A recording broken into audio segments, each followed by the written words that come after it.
Howdy all. I said I'd review Blackout next, so here he is. The helicopter mode is, from what I've read, a Pave-Low 4MH53M. According to Wikipedia, it's the largest, most powerful and technologically advanced helicopter in the US Air Force inventory. The general shape and bulk of the design makes this a badass mode for a Decepticon. The colour scheme is admittedly bland, but so is a lot of military hardware. Unlike a number of the other movie alt forms, Blackout has a few cool gimmicks. When you press this button here, the rotors turn. When you press this small button here, a mini Scorponok is released. As for this minifigure itself, the mold detailing is good, but it lacks a few paint apps. There is a third gimmick, but it requires Deluxe class Scorponok. What you do is insert Scorponok underneath Blackout, which can be a little finicky to do sometimes, and when you push the rotor control button, Scorponok's claws turn, like so. It's like an attack mode, basically.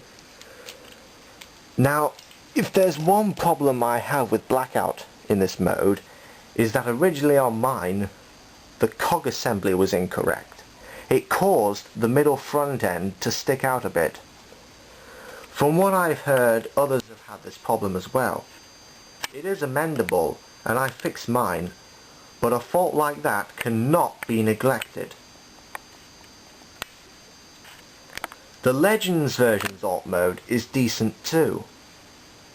The only oddities are the gap from underneath, and from a side view, one half of the rotors is higher up than the other. On the first few attempts, Blackout's transformation can be just plain aggravating, especially when it comes to the Automorph feature in his waist.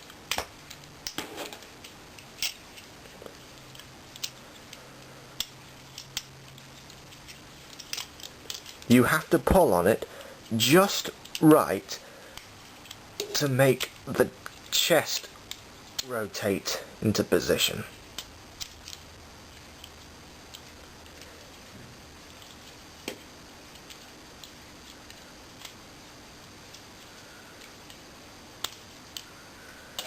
If you pull forward the kneecaps, decorative shim panels flip up.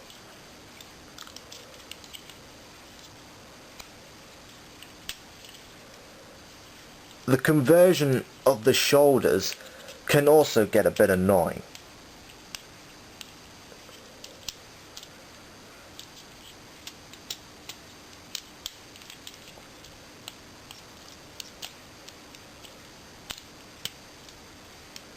Rotate his weapons.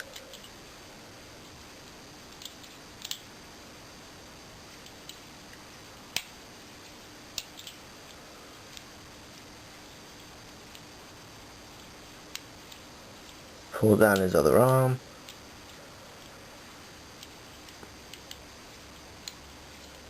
And then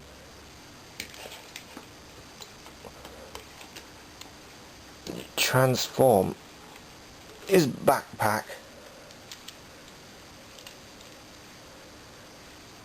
like so.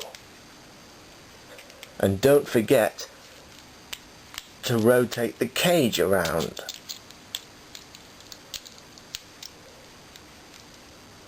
The Legends transformation is also fairly fiddly, but nowhere near as frustrating.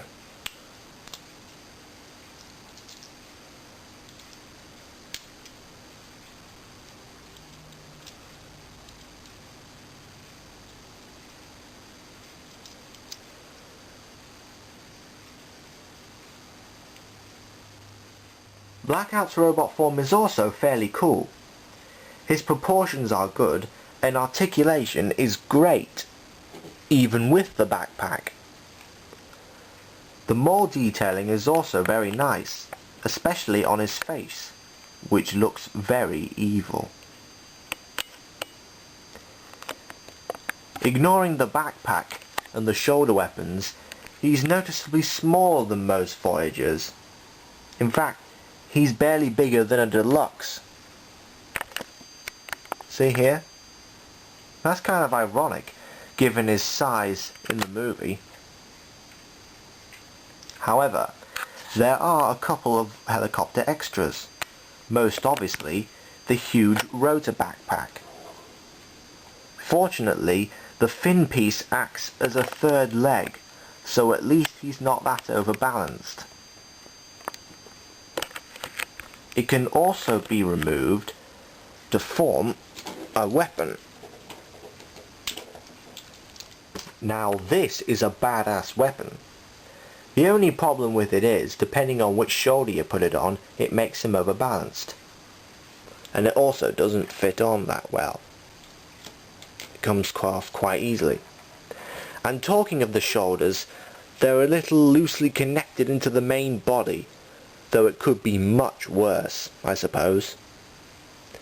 Finally, there's some minor vehicle kibble on his arms. It's a little out of place, but that's all minor really. The Legends robot mode is decent for the small scale.